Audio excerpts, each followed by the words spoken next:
That title is not a joke. I mean it. No, I genuinely think that GameStop needs a Starbucks cafe in every store. And how am I going to defend that claim? Okay, so the other day we were out running errands, my husband and my husband had to run in somewhere that I just wasn't overly interested in, so I told him I'd pop into the GameStop next door. This was the latest of many times recently that I've gone into this iconic store and just thought, wow, it's unpleasant in here. Having the games lined up on the walls like decoration rather than a product makes it feel like they're an afterthought in the store, and in many ways, they kind of are. GameStop feels the way Radio Shack used to feel: quiet, uncomfortable, and gray, and filled with dated things nobody wants. They're staying afloat by selling merchandise as well as video games, and all that merchandise is just crap, and crap for weird prices, too. Their selection of Pokemon merch is the only thing that tends to be decent. I've been in many, many GameStops that have a bigger selection of pop figures than they have of games. Or at least it seems like. Other than the Beyblade arena that they sell, that thing looks fun. If you aren't 31 like I am, you are probably wondering what I even meant by that metaphor I gave earlier about Radio Shack, and that's because Radio Shack died. With thousands of stores closing all the time, I don't think anyone is surprised that GameStop is dying out. I mean, I think a lot of us are actually surprised that it's still hanging on. It has some stiff competition. The used game market is not what it used to be, as more and more people choose to hang on to their large collections rather than swap and trade in titles that they're done with. Facebook Marketplace makes it easy enough to sell a video game for exactly what its used value is, and leave it in your mailbox while a Venmo request pops up on your phone. Digital downloads have made things so convenient that gamers that don't care about having a collection are gonna opt out of leaving the comfort of their couch. They're about to take another blow, too, as the Xbox continues to die off, and that takes up a third of the major sections of their store in terms of actual video games. And now Nintendo just announced the first in what will inevitably be many, many more games where the digital copy costs less money than the physical copy. And the game key cards are becoming more and more popular, which means that the merit of owning the game, should you buy it physical, is only half there for a lot of people. A lot of people don't like them. People are gonna need some other motivation to go to this specialty store because it's not like that reason is gonna be convenience. What I mean by that is someone who wants to pick up Yoshi and also needs to go grocery shopping might just fork out the extra bucks because they happen to already be at Target and they have a slight preference for physical media. Whereas GameStop is the kind of place that you typically go out of your way to go to. GameStop's saving grace is mostly that other big box retailers just seem to struggle to maintain any kind of good stock. And that's if you do want to save some money, you can pop in and buy games secondhand at GameStop still to this day. You'd think that I, the number one champion of check your local small business retro store, as I talk about in many videos, would kind of be happy to see this bleak liminal space go, but I'm not. I know I'm lucky to live in an area with lots of small businesses around. Not everyone is. I'd much rather see GameStop get some much needed retail therapy and become a store that is actually fun to be in again. I got to thinking, what are some of the stores that my friends and I treat going to as something to look forward to? What are the stores that we treat as a destination in and of themselves, and what is it about them that makes them so? All the stores that came to mind, I realized, were also able to double as third places, or have some kind of second phase. So the stores that came to my mind were Target, Barnes& and Noble, clothing stores, Bath& and Body Works, Lush, and then TJ Maxx slash Home Goods and similar discount stores. You know the kind of store I'm talking about. If you don't know what a third place is, it's a place to spend time with people outside of work or your home. So think parks, movie theaters, and bars. And when I say second phase to shopping, I mean that you are doing something in that store other than just looking and buying. So for Target and Barnes& and Noble, going to the Starbucks cafe is both a third place and a second phase. It's one more small thing to do in that store, even if you end up not buying anything.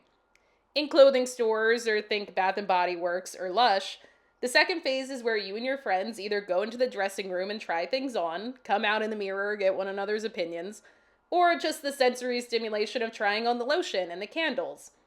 TJ Maxx and HomeGoods have size on their side, and that they are able to just have so much stock and so much variety of stock that simply going through all of it takes a while, and part of the appeal is the hunt for a bargain.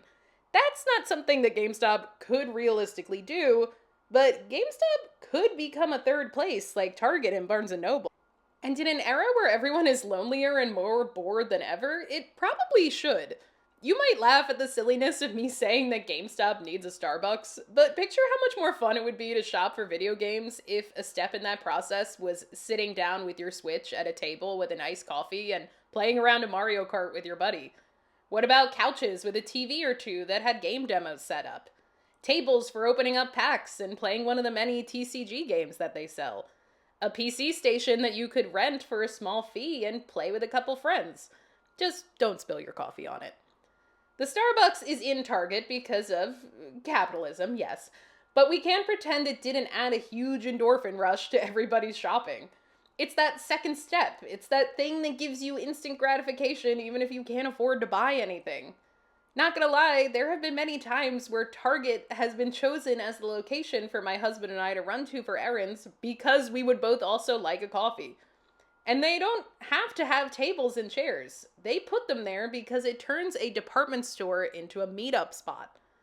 Now, ironically, Barnes & Nobles have started experimenting with eliminating the cafe, and it's a decision that's resoundingly unpopular, with people favoring stores that have the cafe in it. Regardless, there was an era where the e-reader threatened physical books. Kindles and Nooks had a strong impact on physical book sales, and physical book stores came out on top because of their willingness to become a third place. A cafe or lounge area could allow for events. Yeah, do you remember when GameStop used to, have events? Like, some still do midnight launches, but where are the local tournaments? Where are the Pokemon giveaways? Barnes & Noble hosts events for book lovers all the time. They host signings, they host author talks, things that draw in book lovers even when there isn't necessarily one thing that they're out shopping for. A lot of these events are locally based too. So for instance, we have a lot of Eagles players come and signed books around where I live. When Barnes & Noble was struggling and on the verge of shutting down for good, they did a whole rebrand and refocus on giving more power to local branches and managers. They made the stores feel more personal, with handwritten recommendations from staff and curated tables for local interests that individual stores had the power to create. Like, imagine how much more charming it would be to walk into a GameStop in October and instead of seeing a wall of pop figures, a display of the employees' picks for their favorite spooky games. Imagine getting rid of all those racks of plastic crap that nobody wants, that take up space in the middle of the store, and instead, you go back to the olden times where you had demo stands. Like it was the 90s or something. But for real, demo stands with rotating games that maybe some of the employees pick out. Or maybe give those back to being actual game space so that your main product isn't shoved on the wall with the cover art barely visible and spine facing out. And while they're at it, why not have a retro section that doesn't suck? I don't mean to sound like I'm glorifying loitering, but these stores can't compete just based on their product anymore. Most stores really can't. Going out shopping for most people is now completely unnecessary. And for the most part, we do it because we like it. They just can't compete with the convenience of shopping online, where everything you need is always in stock. They can't compete with price cuts on digital games that you can pre-order right to your console and download in your sleep. People who simply want products typically will order online for their convenience, and people who go out to the store are looking for fresh air, communication, and stimulation outside of their home. Something to do. Retail stores that are thriving are the ones that have turned their stores into something to do. One of the only good things about GameStop these days is the conversation you have with the cool people that work there.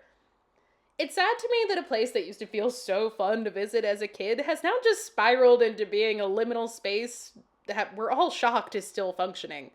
You could think the Starbucks idea is goofy, but I certainly think it's a better one than just letting our favorite store go the way of Radio Shack.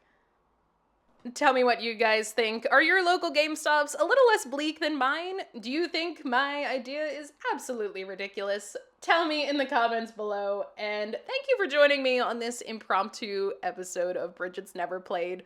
This was just something I thought up yesterday and really wanted to put to film. So have a fabulous week, and I'll see you guys next time.